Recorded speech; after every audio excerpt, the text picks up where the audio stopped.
വണക്കം. Exit poll ഫലങ്ങളെല്ലാം പുറത്തു വന്ന ഈ ഒരു സാഹചര്യത്തിൽ ബംഗാൾ മുഖ്യമന്ത്രിയായിട്ടുള്ള മമതാ ബാനർജിക്ക് സമനില തെറ്റിയിരിക്കുന്നു എന്നുള്ള റിപ്പോർട്ടുകളാണ് പുറത്തു വരുന്നത്.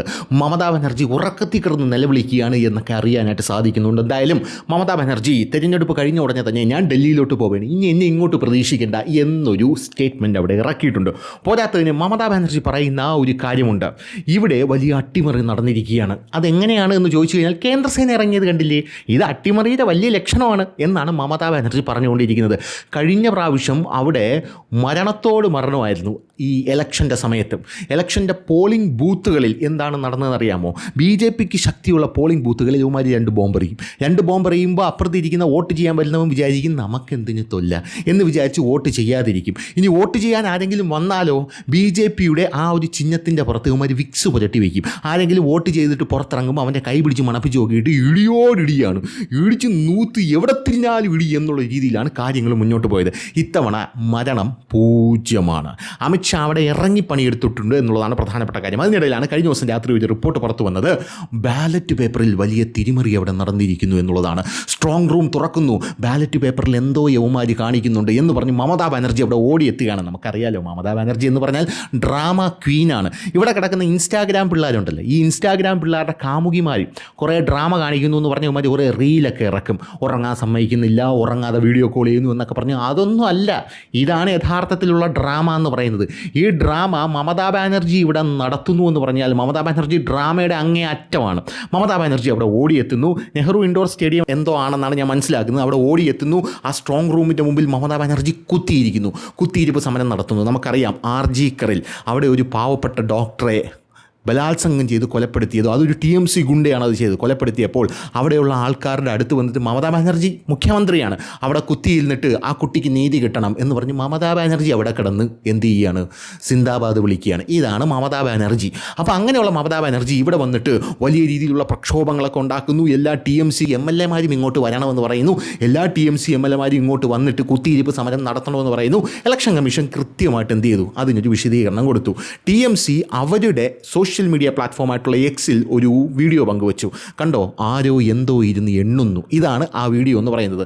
തെരഞ്ഞെടുപ്പ് കമ്മീഷൻ പറഞ്ഞത് ഇത് ആരും ഒന്നും ഇരുന്ന് എണ്ണണയല്ല, ഇത് നേരത്തെ മറ്റൊരു മുറിയിൽ നടന്ന ബാലറ്റ് പേപ്പർ ഇങ്ങനെ അടുക്കി പറക്കി വയ്ക്കുന്ന ഒരു പ്രൊസീജിയറാണ്. അത് വീഡിയോ ആക്കി എടുത്തിട്ട് അങ്ങ് പ്രചരിപ്പിക്കുകയാണ്. പിന്നെ നമ്മുടെ കേരളത്തിലെ കമ്മിക്കുട്ടന്മാരായിട്ടുള്ള മാധ്യമങ്ങൾക്ക് എന്തെങ്കിലും കിട്ടാൻ കാത്തിരിക്കുകയാണ്. ഇവന്മാർ ആ വീഡിയോ എടുത്തിട്ടിട്ട് ഇത് എന്താണെന്നൊന്നും മനസ്സിലാവുന്നില്ല, പക്ഷേ വോട്ട് ജോലി നടക്കുന്നുണ്ട് എന്നാണ് ഇവന്മാർ പറഞ്ഞുകൊണ്ടിരിക്കുന്നത്. എന്തായിരുന്നാലും തെരഞ്ഞെടുപ്പ് കമ്മീഷൻ പറഞ്ഞു ഇങ്ങനെയുള്ള ചീള് കേസൊക്കെ ആയിട്ട് വന്നാണ്ടല്ലോ അമ്മച്ചി കാണാൻ കുത്തടിച്ചു തരും എന്നാണ് തെരഞ്ഞെടുപ്പ് കമ്മീഷൻ പറഞ്ഞത്. എന്ത് തന്നെയായിരുന്നാലും ഇതിനുശേഷം BJP അവിടെ വലിയൊരു മൂവ് നടത്തിയിട്ടുണ്ട്. BJP എന്താണ് അവിടെ നടത്തിയ വലിയ മൂവ് എന്നറിയണ്ടേ? അതായത് ഈ ബംഗാൾ എന്ന് പറയുന്ന ഈ സംസ്ഥാനം ഉണ്ടല്ലോ, ഈ സംസ്ഥാനത്തിലെ 77 ബൂത്തുകളിൽ റീപോളിംഗ് വേണം എന്നാണ് BJP പറഞ്ഞിരിക്കുന്നത്. അവിടെ വലിയ ആക്രമണം നടന്നിട്ടുണ്ട് എന്നാണ് BJP പ്രധാനമായും പരാതിപ്പെട്ടത്. തിരഞ്ഞെടുപ്പ് കമ്മീഷൻ ഈ കാര്യത്തിൽ വ്യാഴാഴ്ച തീരുമാനമെടുക്കുമെന്നുള്ള റിപ്പോർട്ടുകളും ഇപ്പോൾ പുറത്തു വരുന്നുണ്ട്. പശ്ചിമ ബംഗാളിൽ കഴിഞ്ഞ ദിവസം നടന്ന 2ാം ഘട്ട വോട്ടെടുപ്പിൽ പല ബൂത്തുകളിലും സംഘർഷാവസ്ഥ സൃഷ്ടിക്കപ്പെട്ടു എന്ന് നമുക്കെല്ലാവർക്കും അറിയാം. സുവേന്ദു അധികാരിയൊക്കെ അവിടെ അടിച്ചുരുട്ടാനായിട്ട് ആൾ വന്നതാണ്. കേന്ദ്രസേന ഇറങ്ങിയ അവന്മാരെ എല്ലാം ഷഡ്ഡി വലിച്ച് കീറിയുകൊണ്ടാണ് അവന്മാർ ഓടിത്തള്ളിയത്. എന്തായാലും ഇതിൽ 77 ബൂത്തുകൾ ആക്രമണം നടന്നു എന്ന് പറയുന്ന 77 ബൂത്തുകളിൽ എന്തൊക്കെയോ തിരിമറി നടന്നിട്ടുണ്ടെന്ന് BJP പരാതിപ്പെട്ടു.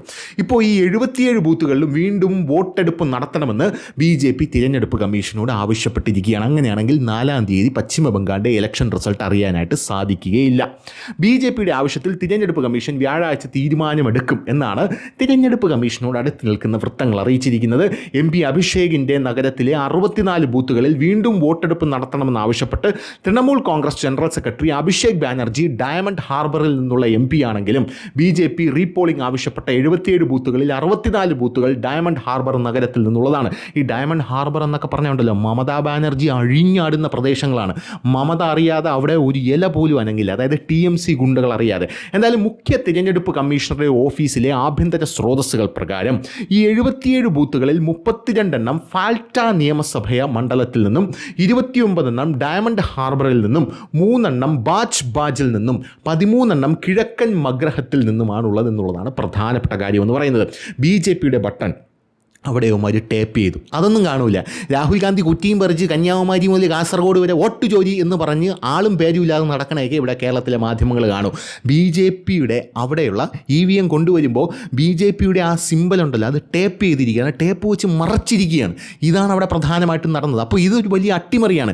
എത്ര പേർക്ക് വോട്ട് ചെയ്യാൻ പറ്റിയില്ല, ഇനി BJPക്ക് വോട്ട് ചെയ്യണമെന്ന് ആഗ്രഹമുള്ളവർ അവിടെ വന്നിട്ട് നോട്ടയ്ക്ക് കുത്തിയിട്ട് പോയോ, ഇതൊന്നും അറിയാൻ സാധിക്കുന്നില്ല. ജനാധിപത്യത്തിൻ്റെ സൗന്ദര്യമാണ്, വേറൊന്നുമല്ല കേട്ടോ. അങ്ങനെയൊന്നും തോന്നരുത്. നമ്മുടെ മാധ്യമങ്ങൾ ഇതൊന്നും ഏറ്റെടുക്കുമെന്ന് എനിക്ക് യാതൊരുവിധ പ്രതീക്ഷയില്ല. എന്തായാലും സംസ്ഥാനത്ത് കഴിഞ്ഞ ദിവസം നടന്ന വോട്ടെടുപ്പിനിടെ ഫാൽറ്റയിലെ നിരവധി പോളിംഗ് സ്റ്റേഷനുകളിൽ EVMകളിൽ കൃത്രിമം കാണിച്ചതായി പരാതികൾ അപ്പം തന്നെ ഉയർന്നിരുന്നു. വോട്ടർമാർ ഇഷ്ടപ്പെട്ട സ്ഥാനാർത്ഥിക്ക് വോട്ട് ചെയ്യുന്നത് തടയാൻ EVMകളിലെ BJP ബട്ടൺ ടേപ്പ് ചെയ്തിട്ടുണ്ടെന്ന് BJP ആരോപിച്ചു.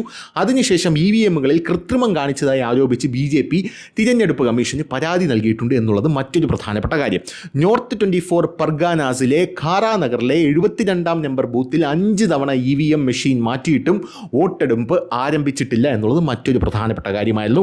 നിരവധി വോട്ടർമാർ നിരാശയോടെ വോട്ട് ചെയ്യാതെ വീട്ടിലേക്ക് മടങ്ങി എന്നുള്ളത് അവിടെ നിന്നും വന്ന റിപ്പോർട്ടുകളാണ്. മറുവശത്ത് നോപ്പതയിൽ ബൂത്തിന് പുറത്ത് ഡമ്മി EVMകൾ സൂക്ഷിച്ചുകൊണ്ട് വോട്ടർമാരെ തെറ്റിദ്ധരിപ്പിച്ചതിന് തൃണമൂൽ കോൺഗ്രസ് ഗുണ്ടകൾക്കെതിരെ BJP നേതാവ് അർജുൻ സിംഗ് ഗുരുതരമായിട്ടുള്ള ആരോപണം ഉന്നയിച്ചു പരാതിയും കൊടുത്തിട്ടുണ്ട്. EVMകൾ ടേപ്പ് ചെയ്ത കാര്യം തിരഞ്ഞെടുപ്പ് കമ്മീഷൻ ഉടൻ തന്നെ ശ്രദ്ധിച്ചു, ഉടൻ തന്നെ നടപടിയെടുത്തു എന്നാണ് തിരഞ്ഞെടുപ്പ് കമ്മീഷൻ പറയുന്നത്. ഈ സംഭവത്തെക്കുറിച്ച് ഒരു റിപ്പോർട്ട് സമർപ്പിച്ചിട്ടുണ്ടെന്നും വ്യാഴാഴ്ച വീണ്ടും വോട്ട് ചെയ്യുന്നതിനെക്കുറിച്ച് തിരഞ്ഞെടുപ്പ് കമ്മീഷൻ തീരുമാനമെടുക്കുമെന്നും തിരഞ്ഞെടുപ്പ് കമ്മീഷൻ വൃത്തങ്ങൾ അറിയിച്ചിട്ടുണ്ട്.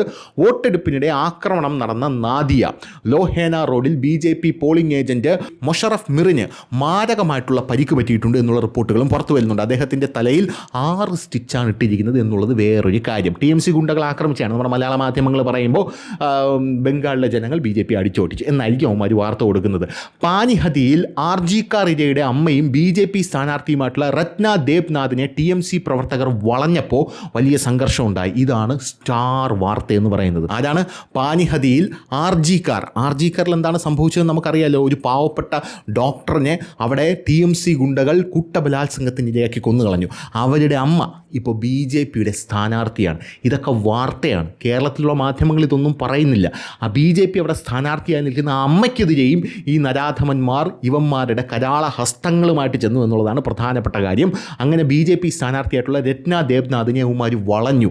അവിടെ കേന്ദ്രസേന ഇല്ലായിരുന്നെങ്കിൽ അവരെ കൊന്നുകളഞ്ഞേനെ. അങ്ങനെ ഒരു രീതിയിലേക്ക് കാര്യങ്ങൾ പോയേനെ.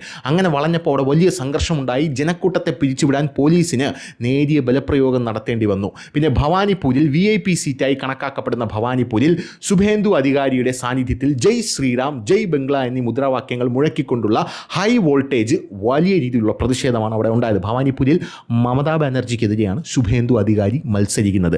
മമതാ ബാനർജിയെ തോൽപ്പിച്ചിട്ടുമുണ്ട് ശുഭേന്ദു അധികാരി എന്നുള്ളതാണ് മറ്റൊരു പ്രധാനപ്പെട്ട കാര്യം എന്ന് പറയുന്നത്. അപ്പോൾ ഇവിടെയെല്ലാം വലിയ രീതിയിലുള്ള അട്ടിമറികൾ നടന്നിട്ടുണ്ടെന്ന് BJP സംശയിക്കപ്പെടുന്നു. അതുകൊണ്ട് 77 മണ്ഡലങ്ങളിൽ എന്തായിരുന്നാലും റീപോളിംഗ് വേണം എന്നാണ് BJP ഇപ്പോൾ പറഞ്ഞുകൊണ്ടിരിക്കുന്നത്. അങ്ങനെയാണെങ്കിൽ 4-ാം തീയതി ഇലക്ഷൻ റിസൾട്ട് വരുന്ന കാര്യം ഡൗട്ടാണ് എന്നുള്ള രീതിയിലാണ് ഇപ്പോൾ കാര്യങ്ങൾ നിൽക്കുന്നത്. എന്തായാലും തിരഞ്ഞെടുപ്പ് കമ്മീഷൻ ഇതിൽ എന്താണ് സ്വീകരിക്കുക നടപടി എന്നുള്ളത് അറിയില്ല. അപ്പോൾ ശരി.